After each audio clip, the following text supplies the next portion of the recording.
Hi, I'm Callie Fell, the Executive Director of the Center for Bioethics and Culture.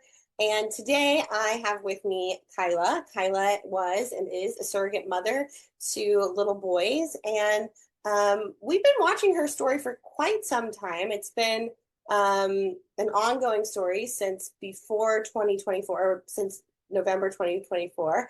And just had a huge turn of events. And so I invited Kyla to talk to me and to share her story. And so that's what she's going to do today. We're going to learn about Kyla's surrogate pregnancy and the events that have unfolded since she gave birth to triplets. But without further ado, Kyla, thank you so much for sharing your story. I think Yes, ma'am. these stories are so important to be heard. A lot of people don't understand the murky waters of the fertility industry, specifically surrogacy. They don't understand what can happen, what can and often does go wrong. And the voices of those who are harmed, you, the children, they're minimized. We don't get to hear from them. Again, thank you so much for being willing to share your story. Yes, ma'am. Thank you. Yeah. You decided to become a surrogate mother. Why? What made you wake up one morning and say, you know what, I think I'm gonna do that? Okay, this might sound crazy, but I love Lifetime Movie Network growing up. So that's why I became to know that surrogacy was even a thing. It was a lot of movies about surrogacy and crazy surrogates and everything like that.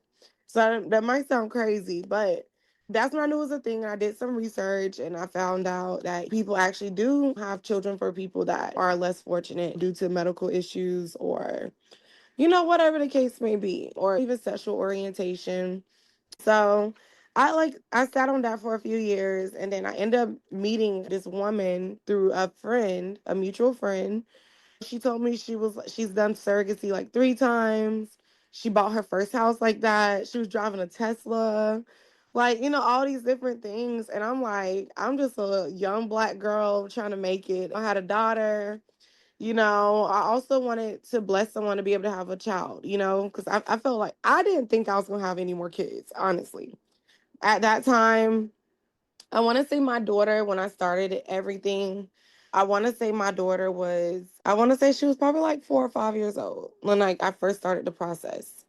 I wanted to be able to give my daughter something I never had. I was like, I'm going to go through this. Someone get blessed with a child of their own and that they get to love on. And then in exchange, this basically is like a little push for me to be able to buy a home at a young age, just kind of beat the odds. I think I seen this girl who was at that time employed with on Facebook. I think she either posted something or she was doing an interview as a surrogate, but also a case manager. And I think I commented on her post or something. And then I think she wrote me in on Messenger in my inbox. And so I was just basically telling her I'm with this agency, and she was like, "Girl, I can get you in with my agency. I'm one of the case managers. We can get you started." And she was like, "We can offer you 60,000, but when it came down to it, there was like 50,000. And so I'm like, okay. And then there was like an additional 10,000 because the person we matched you with wants twins, so that's 60,000. So I'm like, okay. And again, I didn't know that it wasn't recommended that you don't do a double embryo transfer. I was just like, oh, I'm down for it, whatever. Like, I felt like I was perfectly healthy to do it. In fact, I was. Um, So you and didn't then feel like the risks were disclosed to you. no, they wasn't. They wasn't disclosed to me. You went with this agency and you were matched with a single intended father. Was the matching process pretty straightforward? And it's like I was so excited, 'cause I'm like, okay, this is getting real again, like quicker than the last agency. And so I was really excited about it. And then we got on a Zoom and, I got to ask questions and everything. Basically, just ask, like, what's your religious views and, all that stuff. Because, of course, as surrogates and intended parents, you have the right to be comfortable with who's carrying your children and vice versa. We have to be comfortable who we're carrying children for. That's what he said to me. And so I remember I asked the question of, why do you want twins? How are you going to take care of these twins? You said you're a single father. Do you have a wife or a girlfriend or someone that you want to be your girlfriend that's going to help you with these children. And he was basically like, I don't have time for one of those. So that was a little crazy. I'm like, why you don't have time for them? How you gonna have time for kids? Like twins, newborns, it's a lot involved in that, you know?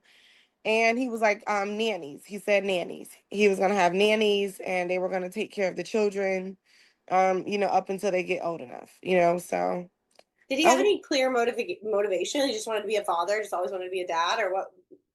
Like, what he did just said he said that his parents are getting old, and he said he's 40 something and he wanted kids. I see? And it's important to note that this intended father, single man, is a Chinese citizen and living and dwelling in China. And, Correct. and we know, or at least that as far as you believe, the contract stated that he is the sperm donor or the biological father to the children, and that he used just kind of an unknown donor, just an egg donor Yeah. from another country for the Russia. yeah for the to create these children. And so there is no intended mother, and the egg donor, the biological mother, is kind of out of the picture as Kyla tells her story. So you decide to match with this gentleman and decide that carrying twins is, even though you're not told about the health risks of one being a surrogate mother and then two carrying um, multiple embryos. How was your pregnancy? How was communication with the intended father, the agency? Shortly after my embryo transfer, my case manager, the girl who got me in, introduced me to this agency, she called me up and said, Kyla, I'm quitting. I was passed between, I think, two different individuals. They knew nothing about my case. They kept asking me questions. And then when it was time like for reimbursements or things that I would have been entitled to under the contract, they were refusing to submit those to the escrow agency to release those funds to me. And basically was telling me that my former case manager was doing things incorrectly. And so that was frustrating in itself because I'm like, okay, I'm pregnant with triplets. Before my initial case manager left, we found out that I was pregnant with triplets. I was going to say, I was like, wait a second. There's a couple things we need to address as you're telling this story, Yeah. because you signed up for twins and now you're carrying triplets. So we'll talk about that. Right. So you had So two embryos implanted in one split. You mentioned contracts, which we kind of completely blew over. You signed a contract, and I want to just talk about the ins and outs of that. And you are in Florida. Your agency's in Florida. And then, agency is in California. oh, okay. Oh, okay. Sorry. Okay. So your agency's in California. You're in Florida. The contract was signed in Florida. And who helped you with the contracts? Did you have a lawyer? The agency provided me with a lawyer. The agency provided you with a lawyer. You signed the contract. You also mentioned to me when we were talking offline that there was kind of like a separate contract outside of the surrogacy arrangement contract that you would be taking care of now triplets after they were born. The intended father wasn't going to be taking custody of those children right away. Reason why I didn't mention it yet. I Okay. was gonna get to it. Reason why I didn't mention it yet because that happened literally like a few days before they were born. Okay. All right. So let's pause on that. Let's continue. You are being run through this like agency drama, new people helping you take care of things, financial issues, but now you're pregnant with triplets. So let's get back to I'm that. pregnant with triplets. I was already required to commute back and forth to Jacksonville, Florida, because where I live, no OB would see me. They would not see me because I was pregnant with triplets. It was like, oh no. If it was twins, okay. They pushed me off and I had to find someone. I was considered high Yeah, risk. you're high risk anyway. So you needed maternal fetal medicine, right? So you needed a high risk OB. Yep, I need a high risk OB because I was pregnant with triplets. That's what constituted high risk for them. It took a while. I wasn't able to see a doctor for a while. I remember I went to my initial appointment. They seen I was pregnant with triplets. They was doing like Dopplers and everything like that. And they discovered that baby C had a heart issue going on. I forget the scientific name or whatever, or medical terminology for it. But it required me to come see the doctor like 3 to 4 times a week. So I was having to drive 45 minutes to an hour at least 4 times out the week to be closely monitored for the rest of the pregnancy. I was a Okay. banker, and then also I worked in healthcare as well. The OB said they wrote a letter saying that I need to be on bed rest, that I don't need to be working right now, and that I'm considered very high risk, and that it's critical that I don't be overly strained or stressed out. I wanted to work, but I understood that the children's health tops anything. That was priority. I presented that to the agency, and then they were like kind of giving me a hard time with that. They wanted me to find employment insurance or something like that. And they were also trying to limit me or the amount that the legal parent would pay. And I said no. I said my wages need to be fully compensated to me. I'm not going to receive certain amount when I'm already carrying these babies. Like, I think that's insane. It took a minute, but we ended up sorting it out or whatever, and they had to pay for, the months that I wasn't receiving any compensation for lost wages. Um, However, we was having hiccups. It came to my knowledge that the escrow account was discrepant. I think I found that out from either the escrow agency itself, and then I think I end up contacting my my current, well, then case manager, and question her about it. I was like, hey, I haven't been getting things that I'm entitled to under the contract. The escrow agency stated that there was not enough money in the escrow account. And that's when I came to learn that the escrow account balance was very low. And it was because the intended father stated that he was scammed out of $80,000, and that he's trying to recover those funds from the person that he called an agent, and that it's going to take some time or whatever. So, I felt like it wasn't fair, and I'm like, I shouldn't have to wait. I basically was like I was sending emails. I was like, this is not cool. I even got into it with my case manager, because I'm like, why didn't you tell me that? She was like, I'm not required to tell you that. We told your lawyer should have told you. I said, well, my lawyer stated that he no longer represents me. Y'all only paid him to help me with the contract. Right. Y'all didn't pay him to stay with me through the whole journey like y'all Right. told me y'all was. I need to know that I'm not going to be getting paid. Like, you don't just leave me out the loop. Yeah.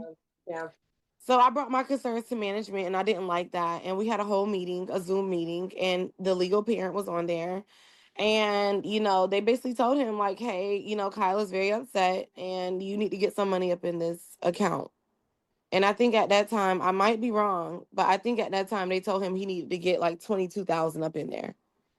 So it just came to my knowledge when I asked the escrow agency for the escrow ledger. There was more people putting money in that account than him. Different businesses depositing money as well, which is very concerning, based on the circumstances and everything that has developed throughout the time. Moving forward, before I had the children, like a few days or a week before, the legal parent and I had a conversation that it would be best if I take the children home with me as they get released from the hospital. We didn't know they were going to go into the NICU or anything like that. At that time, we had the conversation. As we got closer to the day I was going to have the children, they said that once the children are born, they are going to be in the NICU. And so I let him know that. So he was like, it's probably best that as they get released, the children come home to you. And then once the last baby come home, I will come over to the United States and get them. So I agreed to it under those facts or promises. And you And had a so separate contract drawn up to that effect.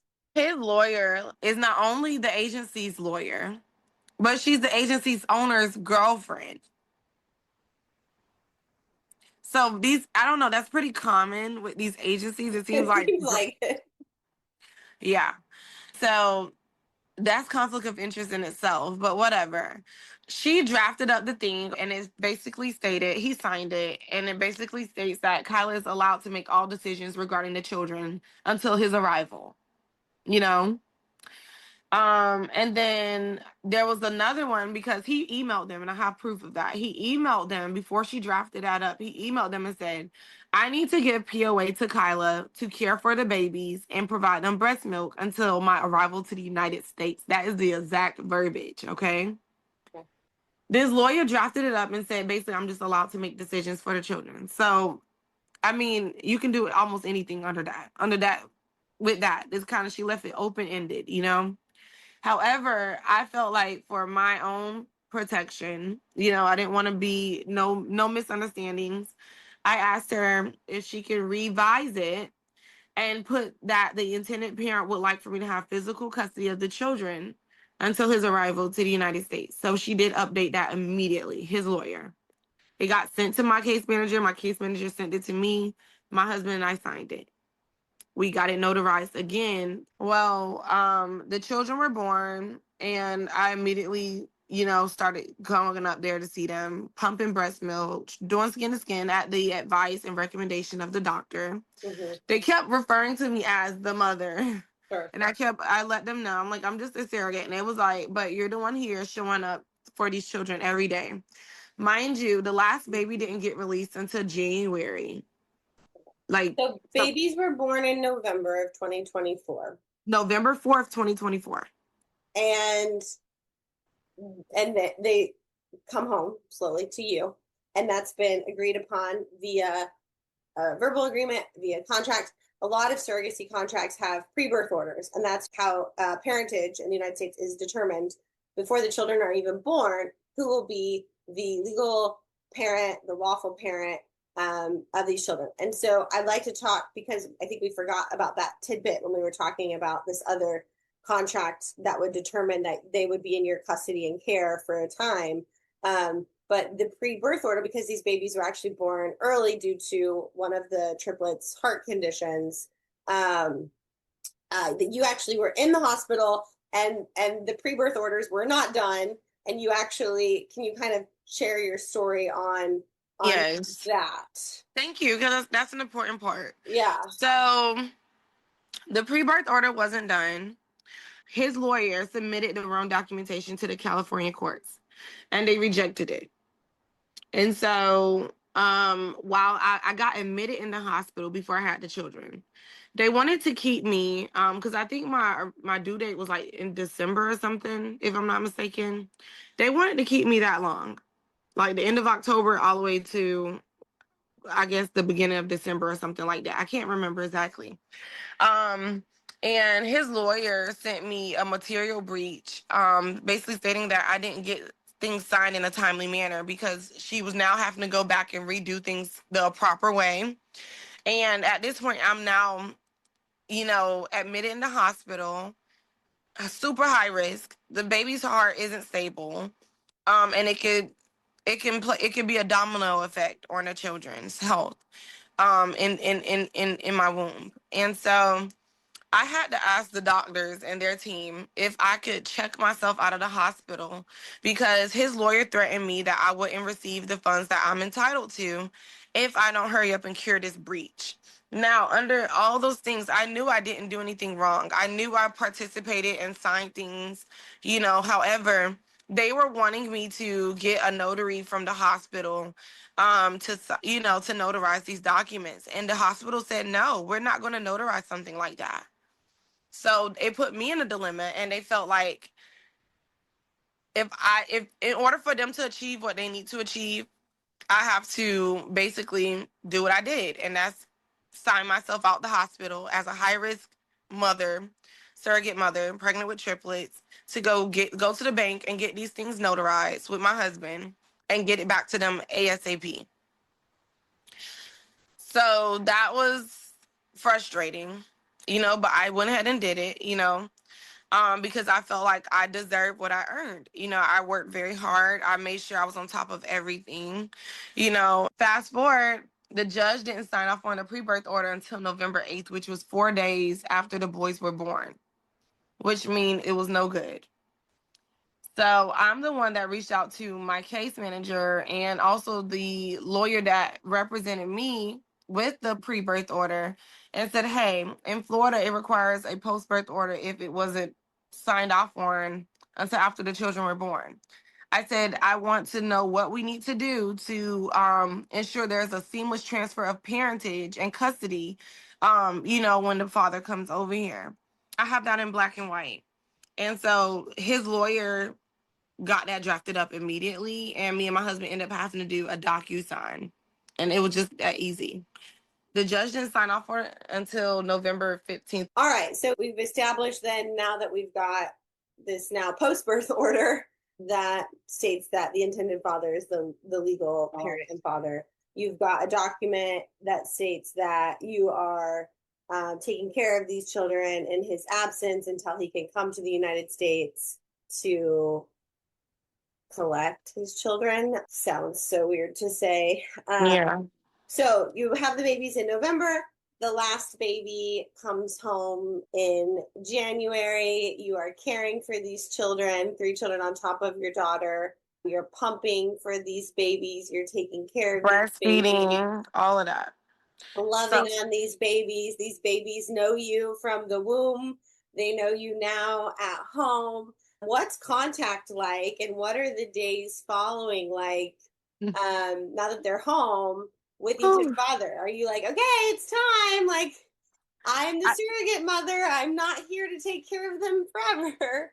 yeah, I was sending him pictures, like trying to keep him as involved as much as possible. However, I was drained. I had a cesarean, and that was never planned, but it was for the best interest of the children. So I had a cesarean and I never got to rest. The moment I had those children, I was up and down with, at the NICU, driving back and forth to Jacksonville to go see them. So I never got to properly rest and heal. And then once all of them were home, I'm up late nights, early mornings because I was breastfeeding. My breasts were engorged. Those children need to eat. I had 3 of them, so I'm having to rotate, or I have one baby on one breast, another baby on the other breast, and one across my lap, and trying to like keep him calm while the other 2 are drinking, and then switch them out. And my husband would burp them. My mom, if she come over, she would help burp the babies. My mom actually got a picture of me where I fell asleep with, I had one baby on one breast, the other on the other, and the one across my lap, and I was just so exhausted. And I was like this, because it was draining. Yeah. I'm And sure what was your daughter thinking? Did I mean, we don't have to talk about her a lot because I want to keep her privacy, but I just can't imagine as a young one, seeing my mom take care of these babies that like aren't hers or ours, I don't know. I just wanted. she was young, so she Yeah. didn't understand everything. But my daughter's very smart. She's very advanced. And I explained to her when the children came home, I said, Mommy had these. This was her job. I said, Mommy helped someone have a baby or babies. And I said, they're not ours to keep. Hmm. I said, their dad is going to come soon to get them. So I said, I want you to understand, because she kept calling them her brothers. Mm-hmm. And she was like, okay, Mommy, they're just my brothers while they're here then. Hmm. And so she was like hands on, wanting to hold them. Mommy, hold their head like this. Mommy, give me my brother. I want to feed him. She was just very much hands on. She was that protective big sister. You better do everything right in her face because she's Yeah, gonna say something. But she understood that the dad would come over soon and they were not gonna be here no more. that's hard. Well, I basically kind of got onto the intended father. 'Cause I'm like, hey, our agreement was that once the last baby came out, you were going to come get them. But our agreement also was that you were going to pay me, you know, from the time they was released from the hospital, which was December, and 2 came home in December. You were going to pay me 2,500, not per baby, but you're going to pay me 2,500 a month, and that's just to at least help me cover my rent and my car note while I'm taking care of these babies full time. I didn't receive a payment in December. I didn't receive a payment in January. And then all of February, up until February 27th, I sent him an email and I said, this is literally not cool. You're asking me so much. Starting in December, he was asking me, Kyla, can you go apply for this? Can you go apply for that? Like, he didn't apply for them no Medicaid or health and baby insurance. I had to do that because that was one of the requirements to get the children released from the hospital. In order to get your first pediatric appointment, you have to have health insurance. And in order to have health insurance, someone has to apply. So I told him to do it. Nothing came about it. Don't know what he did. I know I did. And I got them approved. Me and my husband were on the birth certificates. I should throw that out there. We were initially on the birth certificates, even after the post-birth order, before the post-birth order was signed, but even after the post-birth order was in effect. We remained on the birth certificate until March of 2025. March 4th of 2025. This man has had this document basically giving him the right to amend these birth certificates, etc. And you waited till March of 2025. You left us on the birth certificates. And we were acting as the parents. We were doing everything. My husband was having to like stay home, or lessen the days he's going to work just to help me because I was overly just exhausted. And I wasn't complaining. It was a lot. You had a baby with heart issues, and then you had another one with a heart issue, but his wasn't as extreme as the other. But both were the identical twins. 2 embryos implanted, 1 split. So we have fraternal twins and identical twins with the 3 of them. Yes. I was having to drive baby C to his specialty pediatric cardiologist appointments regularly. He was on medicine for his heart 3 times a day. I was having to make sure I stayed on top of that. And he was having to wear heart monitor. So I was having to do that also, you know? So that was a lot. And then the other identical twin, I was having to take him to his pediatric cardiologist because he had a hole in his heart. And usually, like it's normal, but whenever the babies are born, it's supposed to close up. It wasn't closing, it was wide open. So, that was a bit concerning for them as well. So I had a lot on my plate on top of their regular pediatric appointment. On top of just having a house full of young children. Yeah. Babies and a daughter. Yeah. So you're taking care of him. You're staying in touch with intended father. There's a little bit of drama with him paying. Okay, so I demanded, I told him, I was like, you haven't sent me none of my payments, and now it's the end of February. It's not fair that you're asking me to do all these things for you. You want me to apply for a travel license, apply for passports while my name and my husband's name is on the birth certificates. You want me to do all these things. I said, but you've yet to compensate me for what I asked you to. And I said, it's a burden. I said, you're not being fair. You're not caring how it impacts me. And I said, but yet you're requiring more of me. And I said, I'm not okay with that. I said, initially I didn't have a problem, but you're not fulfilling your part. Also, and where are you? It's February. Like, yeah. Where are you? Yeah. I had months prior to that, I had already sent him the link to apply for a tourist visa. And he told me he was going to apply. And then February came, he said, I'm applying. And then March comes and it's like, oh, I didn't apply because it's hard for us to get approved. And what if they reject me because I've never been nowhere, because my passport has no stamps? Like, this is what he was telling me. I got it all in black and white. So I was like, you keep saying that you need me to amend the baby's birth certificates. I'm not required to do that, for one. You have the document that gives you that authority.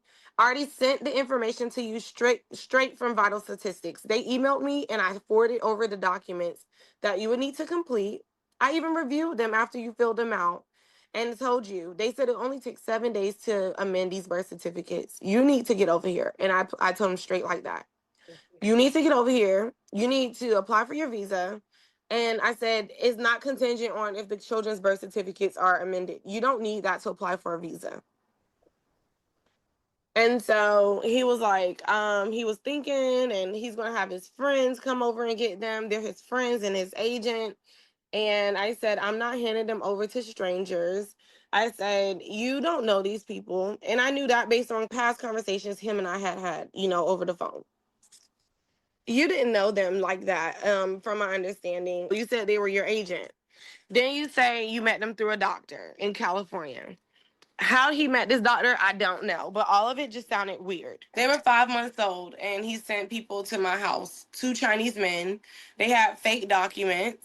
And they have fake POA document as well with a Chinese notary out of, I believe, Indiana, but no signature. How do you notarize a document with no signature? Hmm. You get me? Yeah, and from Indiana, that seems like a random state. We've already got California and Florida. Yeah, and so I knew they were all tied into it. It was just so many red flags. Also, the children, none of them had his last name. So baby A and B shared the same last name, but baby B and C didn't, and they are the B and C are the identical twins. That's weird, right? Yeah. So Yeah. A and B have one last name. They are the original, the OG embryos. They're the fraternal twins.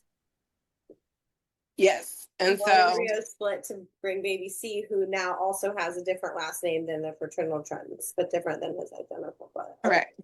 And then, so what did you do with these people at your door? I mean, surely part of you is like, who are these? Should I be surrendering these? I mean, they aren't my children, so to speak, but also like, I need to protect them. And I'm not just going to hand them over to someone who shows up on my door. It was bigger. Who did you contact to be like, what should I do? Okay. The night before, I got a text message from this weird number stating that they're his friends and that they're flying in the morning. They're flying into Florida in the morning to get these children from me. Like, didn't even get a 24-hour notice. We talking about late at night.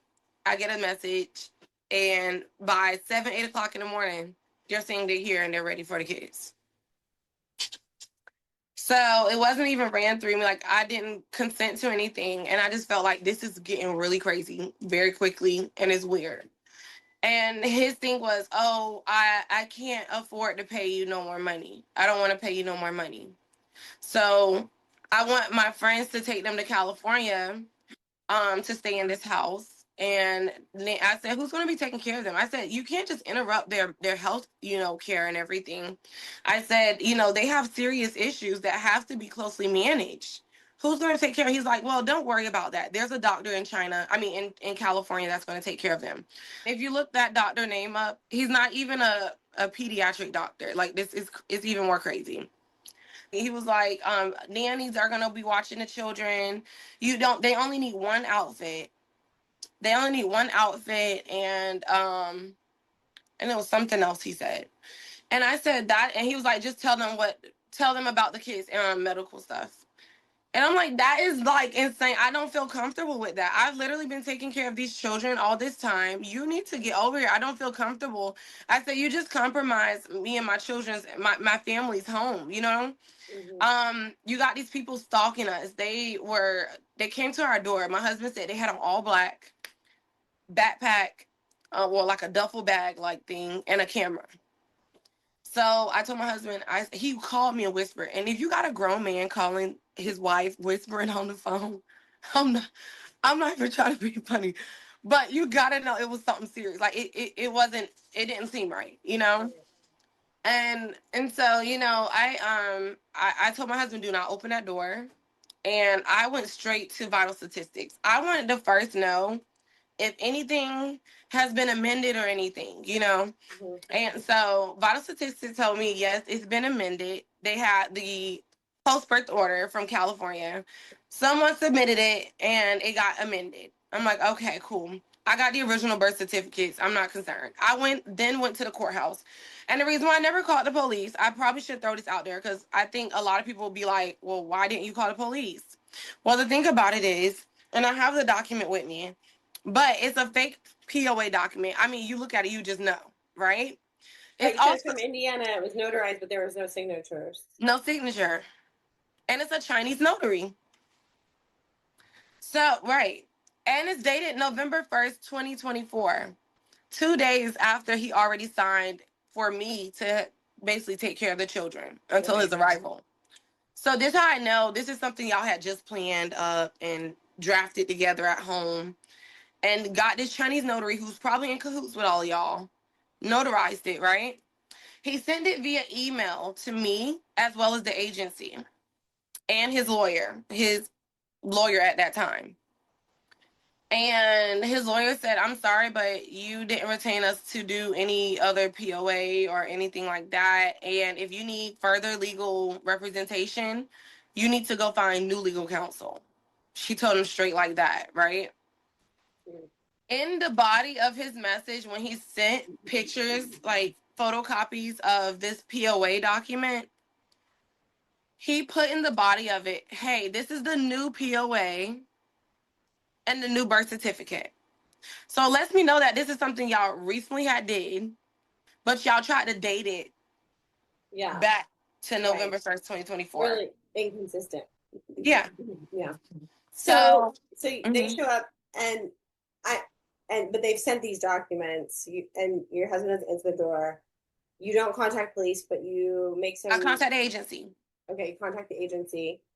Case manager says, she said, that's crazy. She's like, Kyla, she was like, I don't know, that's crazy. Do not hand the kids over. And I'm like, I'm not.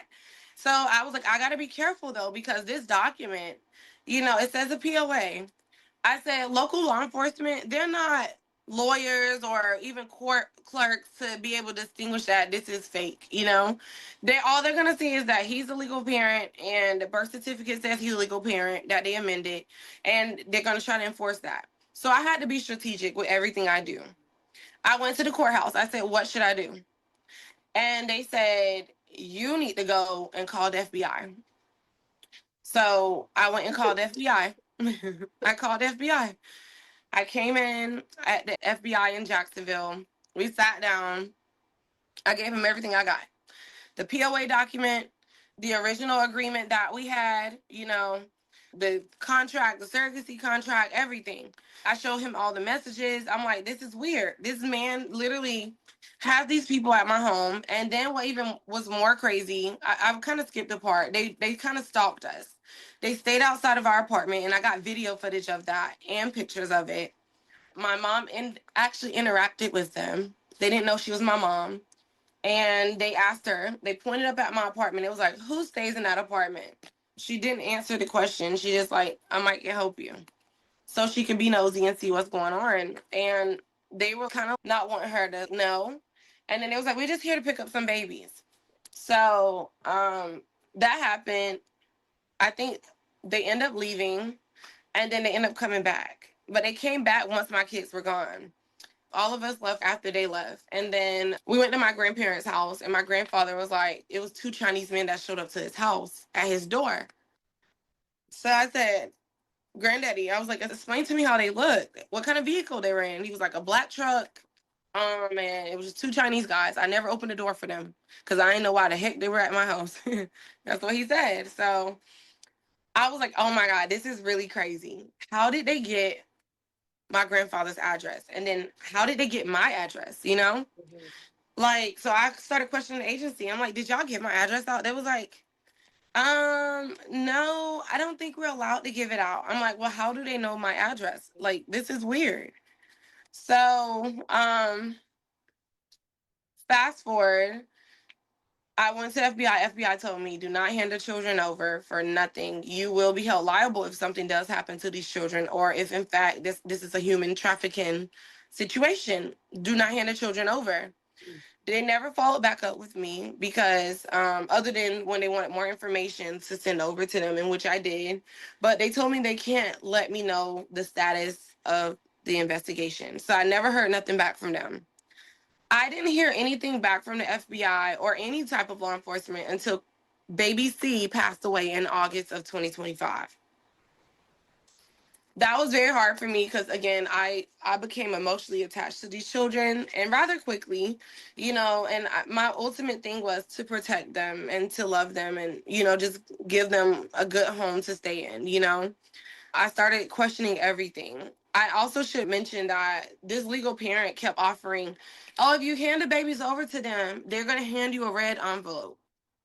I instantly think fentanyl's on the envelope or something. Like, what are y'all? Why? He literally mentioned that so many times about a red envelope throughout correspondence over the course of days, etc.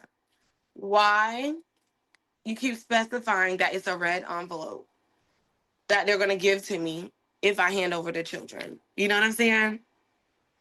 So that was also concerning, and the FBI was aware of that as well. Mm. So that all happened March and April. And then one of the triplets passed away a few months later. which is just devastating. You've bonded with them in utero. Mm-hmm. You see them in the NICU. You care for them while they're there. You bring them home. You care for them in your home. You're trying to connect them to their intended father, um, but also trying to keep them safe.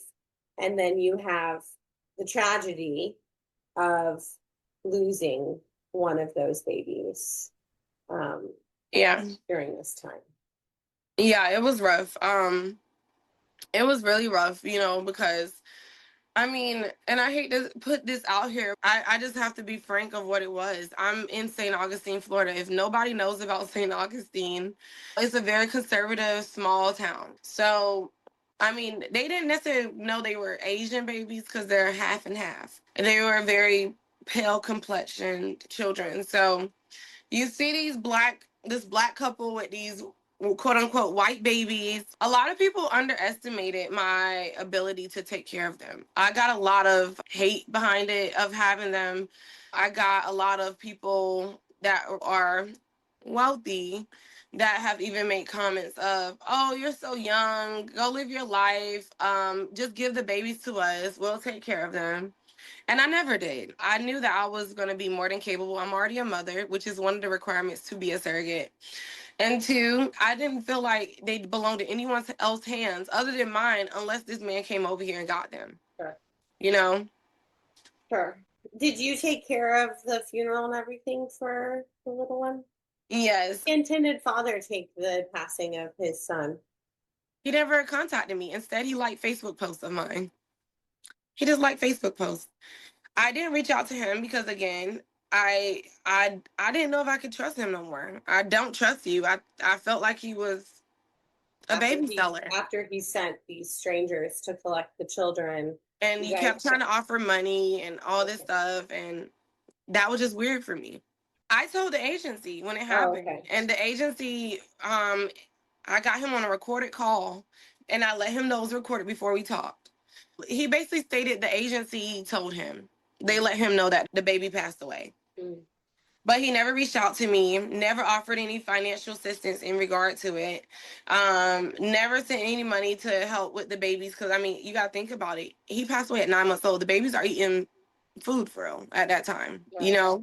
They got little pegs. I was giving them little chicken and, like baked chicken, mashed potatoes, stuff like that.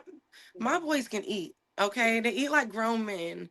So he wasn't giving me any of that. And then also with daycare too, we were responsible for everything. We literally gave it our all. And he never came looking for them. I even reached out to him. I have emails where I've reached out to him and like, hey, long time no talk. Do you want to know about the babies? Do you want to update? I'm willing to talk. You can call me anytime you want. And he would not respond. He didn't reach out until the day that we talked to him on that recorded call. He messaged me and was like, hey, long time no talk. It was crazy. When are you coming to China with the babies? My parents are really old and they want to see the babies. Oh, so now he's flipped the script and you're going there with them. Because I told him this is back when it happened, when the people first came, and I was like wavering. And then something big kind of happens, right? If you want to kind of catch up now where we are, they were still in your care at the beginning of this month. I'm gonna speak on something too because it's very important. I'm a very transparent person.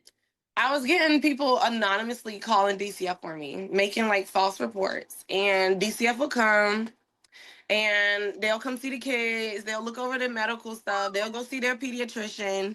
And I've never been found it to be negligent or abusive to these children. I've always loved them and always put my best foot forward. But again, like I said, it was a negative stigma. I mean, a black young couple with white babies, they never felt I was qualified enough. And so I was getting these reports, and to the point it took for DCF was like, cover yourself. When you take these children to daycare, before you take them, take pictures of them. Do whatever you need to do to cover yourself. Like they started like, okay, we see what's going on.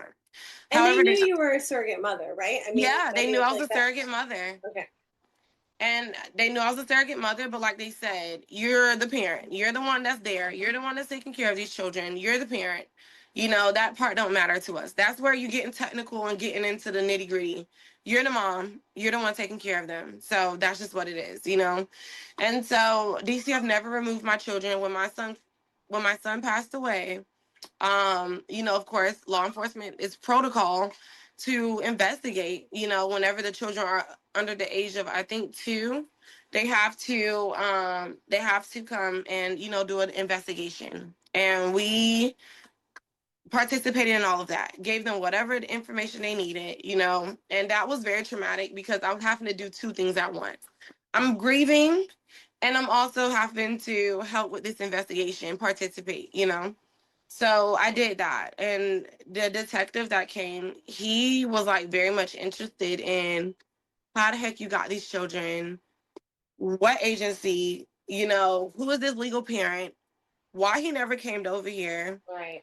who are these people that came to your home? Give me everything you got. He let me know that he was also on the FBI task force, and he said that his buddies in California, the FBI in California, they were very much interested in this information.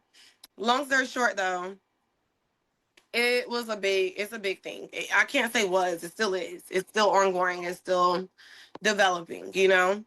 I think I would be a little bit nervous taking care of a child that's legally not mine and that child passes away in my custody, right? Like I can't Yeah. imagine what on And I top knew of I the had done everything to make sure, like, he appeared to be so healthy. Like, the night before, mhm, I have pictures and videos of him and the other 2, and they just look so clean and cozy and everything like that. And then, you know, so it just wasn't expected. You know, it really caught me mhm, off guard. Contrary to what they teach us prior to becoming a surrogate, you know, you're supposed to have no emotions for these children. They teach you you're not supposed to bond with them in the womb. I try to do everything in my ability to not, but it's like once your reality sets in, these children need somebody. You're doing breastfeeding, your skin is skin, then they're home with you. They're waking up wanting your comfort. You know, you're constantly having to change diapers. You're back and forth to doctor appointments. This is what you do with your own children. right. It was almost inevitable. I had no choice but to love them. And I loved them dearly. I didn't care that they looked different than me. I didn't care that I didn't share no blood relation. I didn't even care that I wasn't getting no more money out of this man. I went dead broke taking care of these children and also trying to live and survive. So let's catch up because we still have a lot to cover. Let's get to why we're talking today and what's happened. A lawyer reached out to me last year. I want to say like December or November of 2025, and was like, "Hey, I heard about your story. I want to hear more." Me and the lawyer had a conversation, and she didn't actively, like, I guess she was doing her behind the scenes stuff, like the private investigator stuff, you know, trying to locate him, trying to do all these things. And then come April of 2026, that's when she actively started talking to me more and was like, "Okay, this is where we at with everything." The private investigator found out this, she found out that the guy that the intended father said was his agent, she told me that he was posing online as a psychiatrist. But then it also shows that he's a baby broker. That was the word she used. She said, like, he sells babies. So that was even more crazy. And Wait, can I interrupt? Because we left the detective who was responsible for investigating the death of one of the boys, how he got involved with the FBI. And we kind of left that. Did that just go what happened there? What was there well, any he resolution? can't tell me. He got Okay, he got all the information from me because, again, he's on the task force. So sure. he works hand in hand with them. So from all intents and purposes, from what you understand, is the FBI has this, they're still maybe investigating, they've gotten all the information that you've given them. Is Balls developing. Don't hand those children over. You take care gotcha. of them. And he said, "I can't give you legal advice, and I don't have the ability to provide you a lawyer, but you need to get a lawyer to try to get some type of custody." Sure. And then you've got this lawyer who steps in and says, I can take Months care. down the road, I did call lawyers in Florida to get some direction of how to navigate Okay. this, you know? Okay. Okay. And they just thought it was very complex. They were like, "This is It is. Lifetime movie network movie." This lawyer come in the picture months later. She's like, "We're gonna hunt him down, this and that." It took forever for her to finally get to the point where she's like, "Okay, we're finally gonna file a termination of parental rights." We filed it. The judge said we need to do a little bit more thorough, diligent search. So, in doing so, the private investigator and the lawyer reached out to the agency, his former counsel, this agent of his reached out to all these people, and nobody was responding. So that's when finally my private investigator was like, she's going to try one more time. She did reach out to the legal parent via email. And the first time, he ignored her. But then the second time, he went ahead and responded to me, well, messaged me on May 20 of this year, May 20 of 2026, and was like, long time, blase, blase. My private investigator, I told her, I said, I think you talk too much. But I just felt like when we were on that recorded call with him, she told him, this is where we at with everything. And I can't give you no legal advice, but you could get a lawyer if you plan on contesting this. And I feel like that's a choice. She didn't have to say that much. But again, she's not a lawyer. She just said what she needed to say.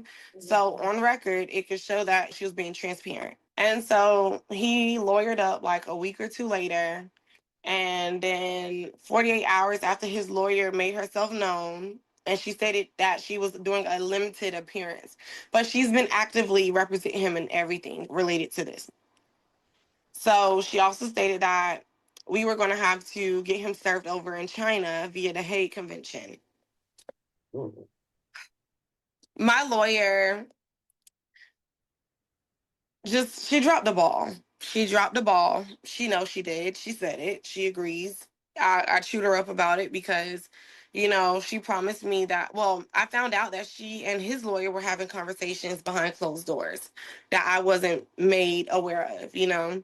And basically, his lawyer gave her this story that he was defrauded out of $50,000 by that agent that he claimed was his friend, and that the people that came to my house were not the people that he told me it was. It was, in fact, this agent that is under the investigation with the FBI for human trafficking and baby selling. She just threw out this little story to my lawyer, and my lawyer never got no proof. She asked for proof. His lawyer would never show proof. Instead, she just kept saying, I got 600 pages of correspondence between him and this agent of his. I got proof. And I'm just letting it be known that I'm gonna have kidnapping charges on Kyla and her husband if they don't hand over the babies to me. Like, it was just like, give me the babies and then all of this will go away. And so I told my lawyer, I said, no, I'm not doing that. And I said, you haven't even sent proof. She was like, well, Kyla, I'm sorry to be funny when I say it, but this is how she said. She's like, Kyla, I just have to say, as a lawyer, an attorney myself, if an attorney says something like that, they have to it has to be true. I said, well, wake up. I was like, you know how many attorneys literally lie for a living? Their point is to defend their client, to defend their position by any means necessary, Even if they gotta lie, that's what they'll do. So she was like, this is just coming to lie. I'm tired of these aggressive emails. She's threatening me. She's doing all these things. Kyla, I just feel like it's a losing situation. I feel like it may come to a point where you're going to have to give up the kids and you may never see them again. This is your own attorney telling you. So you've got this pro bono attorney who's come to you to offer assistance for you to try to seek custody based on abandonment, right? Mm-hmm. Okay. And so let's go there. You're trying to get custody. You've got the pro bono lawyer who isn't actually being that helpful to you or your case. And so I'll let you take it from there. So she basically just started getting overwhelmed. She was going off of what this lawyer is saying, and she was not willing to file any supporting evidence that I had. She refused. She said she wasn't going to do it. She was just like, we got to be able to prove abandonment. If, in fact, what his lawyer is saying is true, we won't be able to prove he abandoned them if he did get scammed out of that money.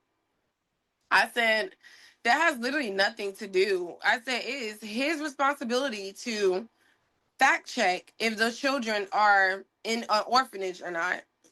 It is his responsibility She did a lot of procedure. It was a lot of procedural deficiencies, you know, in what she did, and it did put us in a critical position.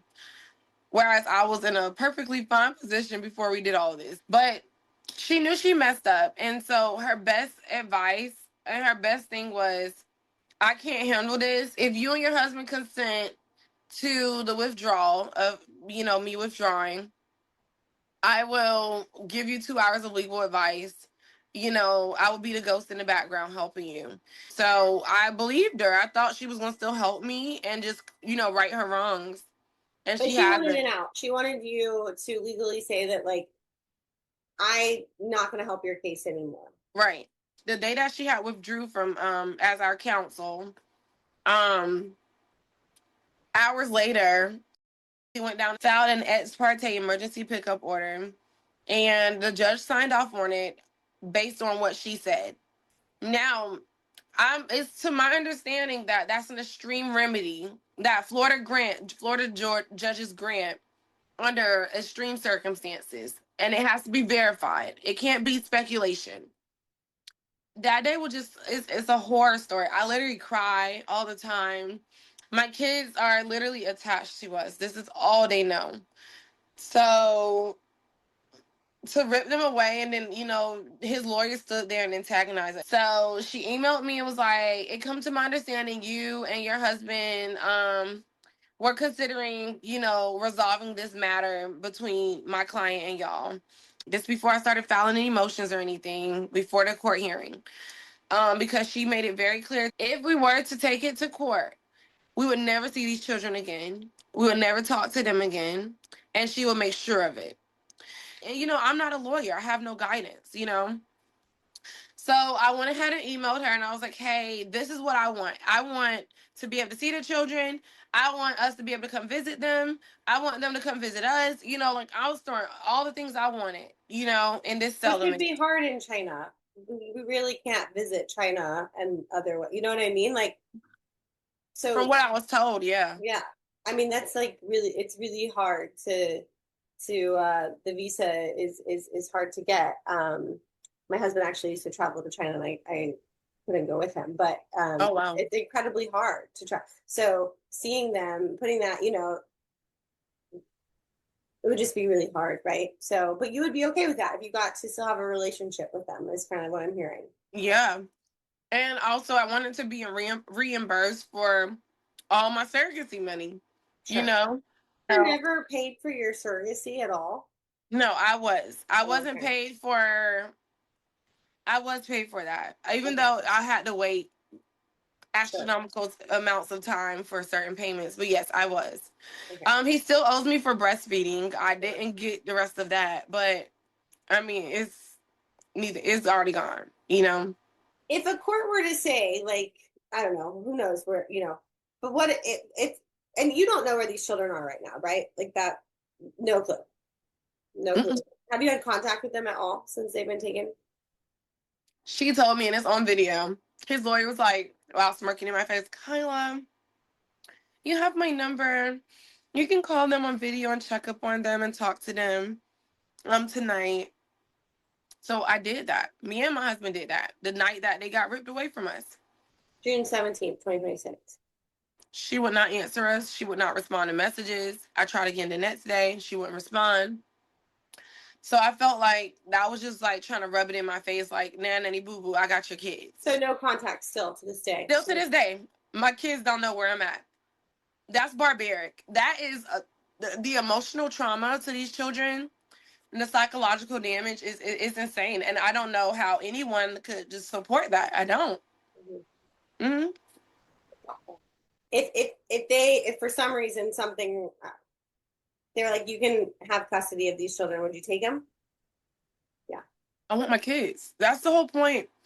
Listen, Callie, I have no money. Like, I'm just the average girl out here, okay? I love my kids. That is nothing in the world that will supersede the love I have for them. Mm-hmm. They're on the same level as my daughter. Okay. I birthed them, almost died on the table having them. I forgot to even tell y'all that. Like, I literally almost died on the table giving birth, you know? And I'll do it again and again and again for them, you know?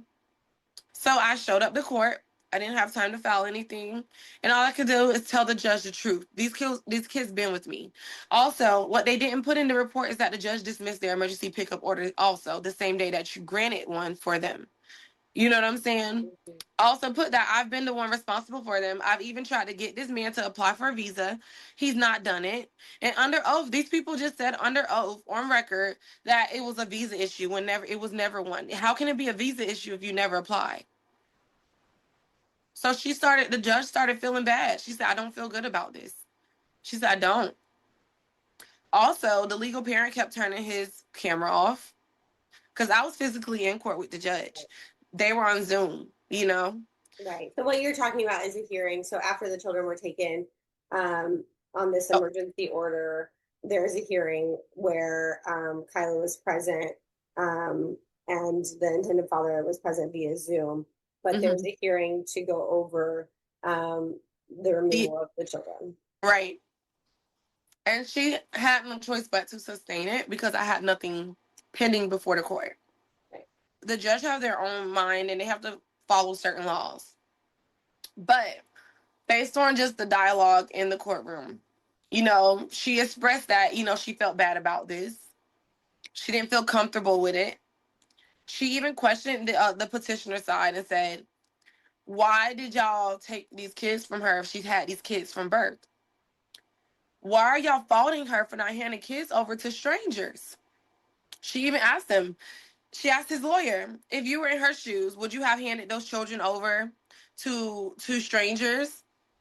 And you don't know them and you've raised these kids up to 5 months old? Would you felt he was like, Your Honor, I understand what you're saying. I understand what you're saying. I'm just saying that he's the legal father, and like he just kept reverting back to that. Mhm. Then he tried to bring up, oh, Your Honor, I would like you to know, Kyla has an open DCF case for such and such and such. The judge shut him down immediately. She said, that's not admissible in court. And she also knew DCF. I subpoenaed DCF to court that day. They were there ready to testify on my behalf. Mhm. So what we have is a very, very complex surrogacy case that spans over the course of about 2 years, just shy of 2 years. Your case just highlights to me how when people say, oh, well, surrogacy can be done correctly through the proper channels with the right documents in legal states, because in the United States, we have like this patchwork of laws. It's legal in Florida as long as certain statutes are followed. It's very legal in California because they are the Wild West when it comes to setting up surrogacy arrangements. But my point is that even though at the beginning we had all of these quote unquote legal protections, we had contracts drawn up, several of them, lawyers involved, that it still doesn't protect really the most important people in this story, which is the triplets, Babies. the babies, right? We don't know where they are. They are United States citizens. They were born here, right? Our SCOTUS just held that up, right? If you're born here, you are a citizen of the United States. They have a possible intended father, a legal intended father that we don't really know. On paper, it says he's the biological father, but to our knowledge, there's been no DNA test to prove that. And now these children might be going to China, where we will lose track of what happened to them. There's all kinds of shady things in this story, from the boys having different last names to the payments to contracts. This is not how life should begin. This is not how we should create families. Children should not, in my opinion, be brought up into this. This is not a way to start a life or to have a life. And there's still a primal wound there. There's still a need and desire to know your birth mother, your genetic mother, etc. And we're denying that for these children. My heart just absolutely breaks, because not only did you birth these boys and care for them at their most vulnerable, but you also brought them into your life. And now I can't imagine. I have very young daughters, and I can't imagine someone showing up at my door, taking them from me, even if I wasn't their biological mother, And then wondering at night, are they crying out for me? Do they know their routines? Is their heart condition being treated? Is he getting his medication? All of the things that true like mothers just care of. And that's what you've been to these boys is their mother. And like they don't understand what's going on. Who is caring for them? Who is telling them like your dad might be coming to get I have no idea, but there is no comfort like the comfort of a mother, especially when you've known that mother for the tender time that you have. And I'm going on a soapbox here, but I just really want people to understand that no matter the contracts, no matter the legalities of this, it is messy and it has and it does harm children. So is there anything final that you would like to say to folks listening at all about surrogacy, about your story? Yes, I'm fighting for my boys. I love them. And so if y'all ever come across this video, just pray for us, pray that, the judge will do what's right, and that's to return them back to the only home they've ever known, the only mother and father they've ever known, and the only sister they've ever known. It's been impacting us emotionally, and mentally, my daughter's not been taking it well neither. And she literally referred to that day as the worst day ever. She broke down crying in tears. Like I said, I'm not a perfect person, but I'm a great mother. And I wear that on my shoulders every day. I feel honored to be their mother and to know how they look at me, how they, kiss me and get these little slobbery kisses. And I miss all of that. I'm so used to waking up in the middle of the night just to check on them, ever since the other baby had passed away. And I know they're wondering, where is mommy? Is mommy coming back? Is she coming to get me? And that tears me down. And I don't want to feel like I failed them, because I haven't yet, because I haven't given up, and I'm not giving up. I'm fighting. I need y'all help. I don't have a lawyer. I'm really fighting this on my own and with facts and the truth. And that's all I have, and God on my side. And that's literally all I have. God is literally just guiding me. I have a great mother that's doing a lot of research for me. So I'm learning a lot with all of this. And like I said, I just want my kids back home. So if y'all can help support that cause, or if y'all can even get my story out, whatever it may be, just to bring my boys home to their mom. And that's all. You have a GoFundMe that we can include a link to for folks who want to maybe donate and provide funds for legal support. And just Kyla's been home taking care of these children not working. And so the cost of that. But if you feel inspired to donate there, and then also, yeah, sharing Kyla's story, I think the more that people are aware that these types of things are and are happening, and they're happening much more than we think that they are.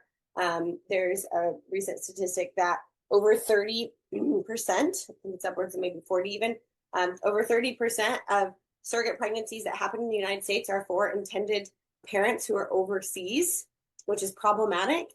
And of that 30%, a large portion of them are for single intended fathers in Asia, countries like China, where it's currently illegal to hire a surrogate. Other places like Germany and France, also illegal. So bringing attention to this story, to stories like Kyla's, is very, very important. And that's why the Center for Bioethics exists, is to help amplify stories like Kyla's. These are the stories that the fertility industry doesn't want us to hear, and they're often silenced. And they're silenced because there are people out there actively silencing them, but they're also silenced because people like Kyla, they don't have the resources to hire lawyers and big companies to get their names out. And so that's what we do, and we're trying to do that for you, Kyla. And so share her testimony, share her story, and hopefully we'll have some updates on her case, and at least maybe know where these little precious babies are ending up at the end of the day. But Kyla, thank you so, so, so much for being vulnerable, for sharing your story. I know you've done it a lot.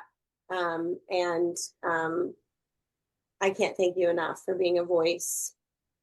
Yes, thank you so much. I appreciate you.